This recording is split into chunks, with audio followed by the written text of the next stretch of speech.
to us, and we encourage you that if you have any images or any more video that may assist us and certainly tell more of this story, we would love to see it, and we'll make it available to our viewers. And just email that stuff to today@9.com.au. We're also getting a lot of calls for assistance in helping people in Ipswich who may need to be aware of the possibility of flooding, because we've given out the Brisbane suburbs, and we're endeavouring to find what areas of Ipswich may be exposed as well as these floodwaters move towards Brisbane and Ipswich, having run off the ranges in such devastating fashion. It's still just chilling to watch this, Georgie. Absolutely. Look at the volume of that water and the speed at which it's travelling. I mean, remarkable for an adult to survive that, but I keep thinking about the children and elderly. I mean, it would just be terrifying. Where would you go if you thought that there was a flood coming? You'd go to your house, and unfortunately that hasn't been enough for many, many people. 72 missing in the Lockyer Valley. It seems that Peter Taylor, the Mayor of Toowoomba, was quite satisfied this morning that his men and women have gone through all the cars that were devastated by this water. It has receded enough now that they can check the contents of those cars. They know that they've unfortunately lost 2 residents that have perished, a woman and a child, but they are very confident that the rest of those cars contain no bodies. So Toowoomba, as far as immediate danger, is out of the woods. As this water progresses down the valley, though, there are 72 people missing, and many more that may not have come to authorities' notice yet, because that research and recovery operation has been greatly hampered by the fact that the bad weather, the rain, the fog and the storms, there's been lightning to add to the misery. All of these things making it a slow, slow process. Yeah, no let up in sight. It is just an awful situation. Let's get the very latest now from the newsroom. We cross now to Alicia Gorey. Alicia. Morning again, Cam. Morning, Georgie. And a very good morning to you as well. Well, the Queensland Premier, Anna Bligh, fears a very grim day ahead as rescuers search for 72 people reported missing in the state's southeast. At least 4 children are among 8 people confirmed dead. Representatives from all of the state's emergency services are currently locked in a meeting to work out a strategy for this unprecedented disaster. Alison Fletcher is near Gatton, where several houses are now under threat, and she joins us now. Morning again, Alison. What's the very latest? Good morning, Alicia. Well, I guess the number one task is to try and find those 72 unaccounted for people who are lost somewhere in the Lockyer Valley, around the Grantham or the Murphy's Creek or even the Withcott area. They struck just absolute devastation when that water came down the Toowoomba Range yesterday afternoon and last night. And emergency crews have a huge task on their hands. But look, as that water moves towards Ipswich and Brisbane, there are new threats all along in tiny communities. Not that far from us here on the Warrego Highway, Forest Hill. Residents there are being urged just to get out of town, and low-lying areas in Laidley are also being urged to evacuate.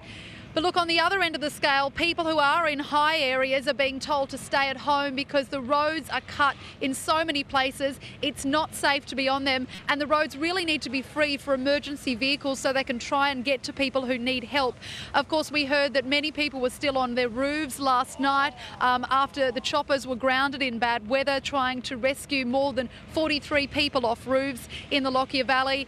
8 people dead. That toll is sure to rise. It is just a catastrophic situation here in the Lockyer Valley. Yeah, you just think of those people if they're still on their roofs with the torrential rain continuing to fall. Alison, what's the outlook as far as the rain is concerned for the region?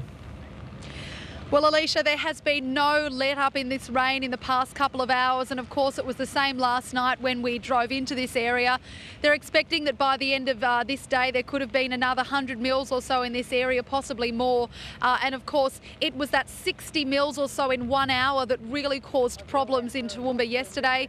So at least, I guess at the moment it's steady, but it's not thumping down. But look, any more water is just water that we don't need in this region. And of course, areas further downstream like Ipswich and like Brisbane really need to start getting their evacuation plans at the ready. Yeah, so many suburbs now on alert. Alison Fletcher, thanks so much for bringing us that update.